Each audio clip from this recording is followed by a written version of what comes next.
Kamu mungkin hilang RM1. Dia tak buat masjid. Tapi kamu jangan lupa, kalau kamu tak keluar RM1 tu, kamu hilang peluang ada istana dalam rumah Allah, dalam syurga Allah. Nampak tak? Kerana RM1 tu kamu dapat satu di syurga Allah. Tapi kerana kamu berkira RM1 tu, kamu tak dapat apa pun.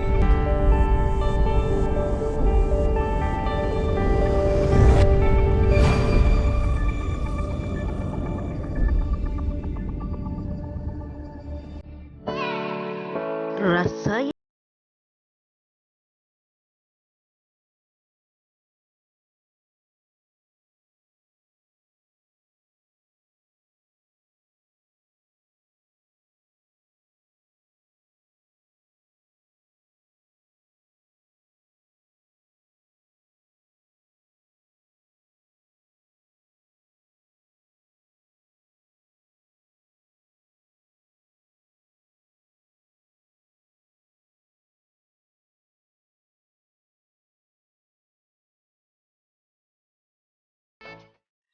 Sahabat, ini nasihat Habib, salah seorang guru saya, kepada saya.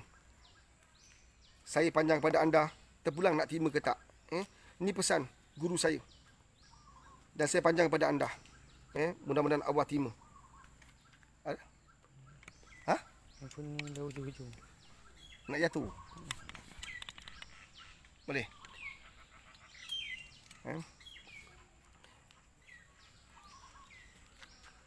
Bila kita buat ibadah, kan, kata guru saya, bila kita buat satu yang baik, kan, tak perlu kita nak risau.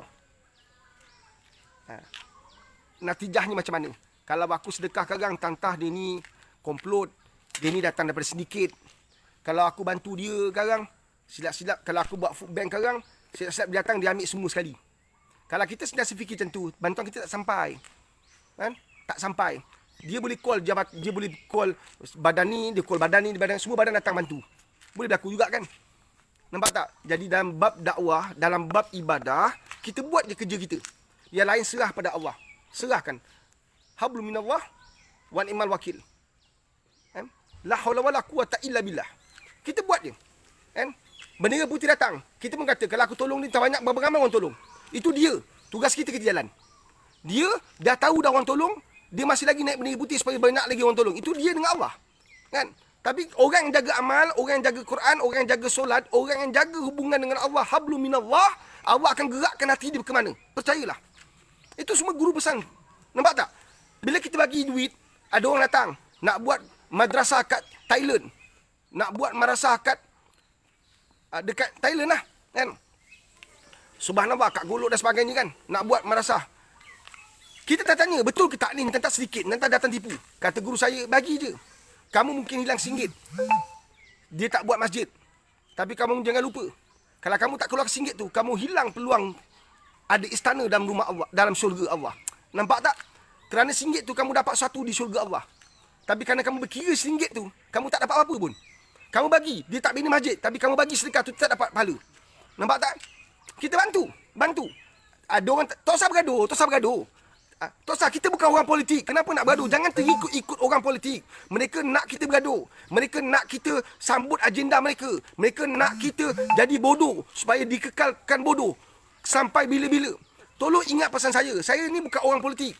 Kalau anda tak suka kain putih, anda boleh gunakan platform lain, tapi jangan sampai tak sampai. Jangan sampai tak sampai bantuan anda.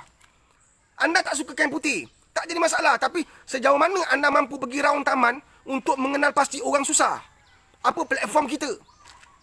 Nampak tak? So, kena ada usaha, kena jalan, kena ada tindakan. Subhanallah. Kan?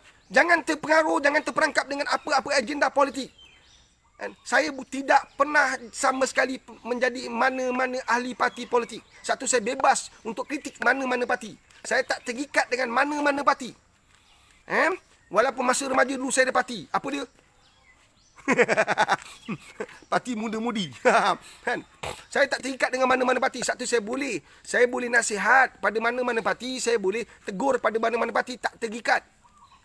Allahumma salli ala sayyidina Muhammad wa ala sayyidina Muhammad.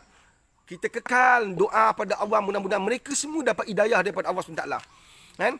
Sama ada nak naik bendera apa, itu hak janji tugas kita yang terlibat untuk bantu orang jalan. Tak kisah. Kita letak food bank, tiba-tiba entah mana mamat ni, mangkuk mana ni pergi angkat dengan meja-meja. Itu tidak menghalang kita untuk teruskan bantu tapi menggunakan platform yang berbeza. Mungkin. Bukan berhenti terus. Nampak? Sebab tu saya tegur. Saya tegur masjid seluruh Malaysia. Saya tegur Jabatan Agama Islam seluruh Malaysia. Saya tegur. Saya tegur bukan maknanya saya ni penjahat. Saya tegur sebab saya mencintai majlis ilmu. Saya mencintai program-program agama. Saya tegur kenapa mesti tutup masjid selepas solat isyak. Kenapa lepas solat isyak kena tutup masjid? Apatah lagi masjid-masjid negeri. Dah ada jaga, dah ada pengawal keselamatan. Untuk apa ada pengawal keselamatan kemudian tutup masjid?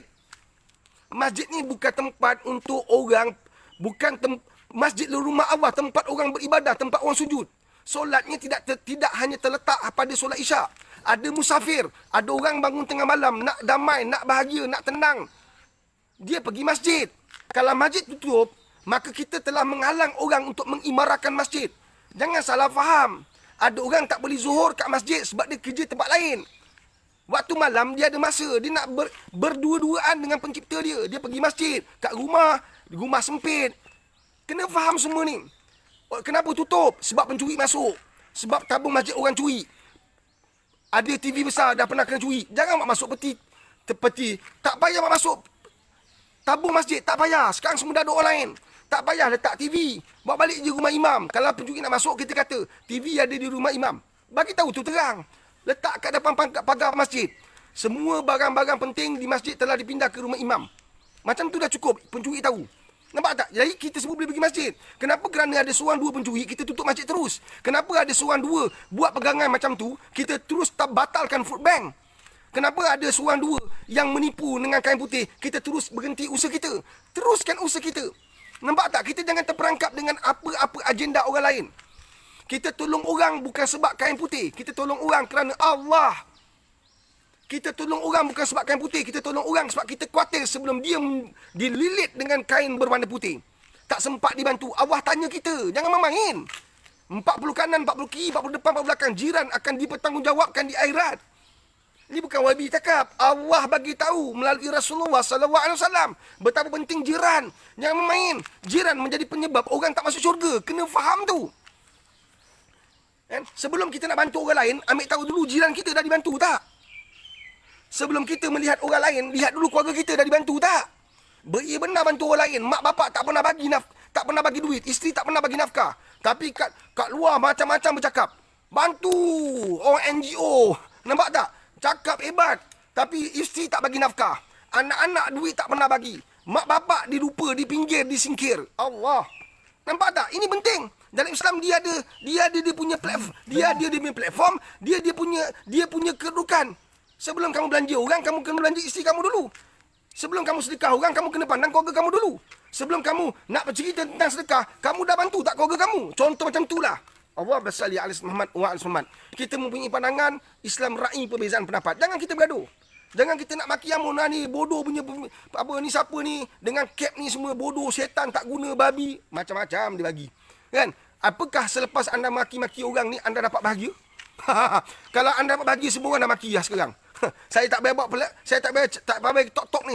Kita jom kita mula maki sekarang. Lepas maki, anda dapat bahagia tak? Saya dah mula rasa bahagia. Anda bahagia maki orang ke? Nampak tak? Bahagia macam mana? Sebab setiap apa yang kamu lafaz, setiap apa yang kamu ucap, setiap apa yang kamu kata, semuanya akan dihitung di hadapan Allah SWT. Sakit. Rasa yang lazat.